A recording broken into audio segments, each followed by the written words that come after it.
আসসালামু আলাইকুম। হ্যালো বন্ধুরা, MH medicine and health tips থেকে সবাইকে জানাই স্বাগত। আজকে আপনাদের জানাবো রক্তে হিমোগ্লোবিন বাড়াবে 10টি খাবার। আমাদের রক্তের হিমোগ্লোবিনের একটা মাত্রা আছে, সেই মাত্রা ঠিক রাখার জন্য বা রক্তে হিমোগ্লোবিন বাড়াতে 10টি খাবার। চলুন জানা যাক কোন কোন খাবার খেলে আমাদের হিমোগ্লোবিন বাড়বে। অনেকেরই কিন্তু হিমোগ্লোবিন কমে যায়। চলুন বিস্তারিত জানার চেষ্টা করি। আয়রন সমৃদ্ধ খাবার হিমোগ্লোবিন তৈরিতে সাহায্য করে, আর আয়রন জাতীয় খাবারের সঙ্গে ভিটামিন সি বা লেবু জাতীয় খাবার খেলে আয়রন ভালো শোষিত হয়। বিটরুট লাল রক্তকণিকা উৎপাদনে সাহায্য করে। জুস, সালাদ বা স্যুপ বানিয়ে খেলে সহজে হজম হবে এবং রক্তে হিমোগ্লোবিনের পরিমাণ বাড়বে। বিটরুট কিন্তু অনেক উপকারে আসে।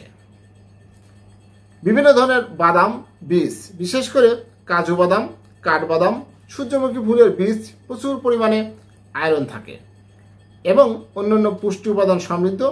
এসব হালকা ভেজে খেতে পারেন। বাদাম দিয়ে বাটার বানিয়েও খেতে পারেন। ডার্ক চকলেট আছে প্রচুর আয়রন এবং রয়েছে ফ্লেভোনয়েড। প্রতিদিন ছোট এক টুকরো ডার্ক চকলেট আপনার দিনের আয়রনের চাহিদা মেটাবে। আপেলও আপনার আয়রন সমৃদ্ধ। টাটকা আপেল ধুয়ে খেয়ে ফেলুন, জুস বানিয়ে খান, ফালুদা বা ফ্রুট সালাদেও যোগ করতে পারেন। আপেল বেশ উপকারী। খেজুর প্রাকৃতিক মিষ্টি ও এনার্জি বার হিসেবে নামডাক আছে খেজুরের কিন্তু অনেক উপকারিতা।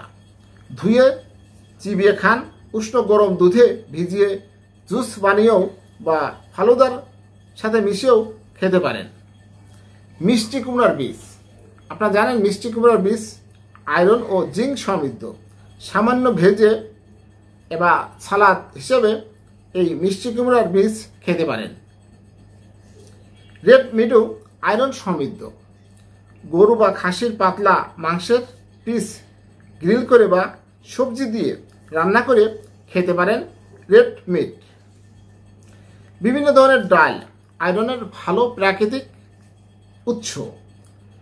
স্বাভাবিক ডালের পাশাপাশি স্যুপ, সালাদ রান্না করে খেতে পারেন বিভিন্ন ধরনের ডাল।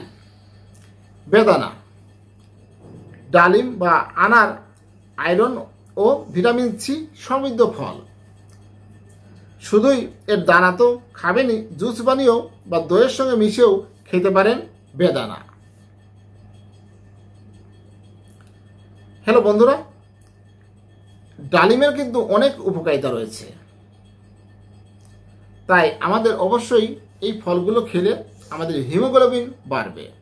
আমার এই ভিডিওটি যদি ভালো লাগে, নতুন নতুন ভিডিও পেতে আমার চ্যানেলটি এখনই সাবস্ক্রাইব করে রাখুন। আজকের মতো বিদায় নিচ্ছি। আল্লাহ হাফেজ।